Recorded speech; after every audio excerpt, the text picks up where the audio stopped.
শুভ বিকেল সবাইকে। এই তো আপুরা আজকে ডিমের চপ বানাবো একটু অন্যরকম ভাবে। 3টা ডিম দিয়ে আজকে 12টা ডিম বানাবো, তোমাদেরকে দেখাবো কিভাবে বানাই। এই তো দেখো, প্রথমে ডিমটাকে 4টা টুকরা করে নিলাম, একটি ডিমকে আর 3টা ডিমকে 12 টুকরা করে নিব।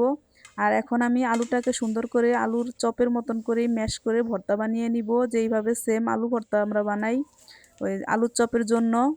প্রতিদিন তো আমরা আলুর চপটাকে বেসনে ভাজি, আর আজকে আমরা ডিমের চপটাকে আমরা আলু ডিমের চপটাকে আমরা আজকে ব্রেড গ্রামে ভাজবো, আর একটু অন্যরকম খেতেও স্বাদ লাগবে।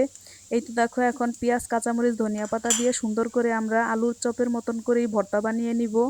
আর স্বাদ মতো একটু লবণ দিয়ে দিলাম। এখন আমরা সেম আলু ভর্তার মতনই আলু ভর্তাটাকে বানিয়ে নিলাম।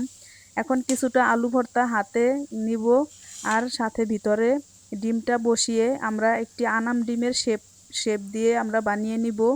আর এই তো দেখো, সুন্দর করে এইভাবে ডিমের সাথে ভালোভাবে আলুটাকে লাগিয়ে নিলাম। এই তো আমাদের ডিমের শেপগুলো হয়ে গেছে, আর এখন আমরা ব্রেড গ্রামে ভেজে নিব।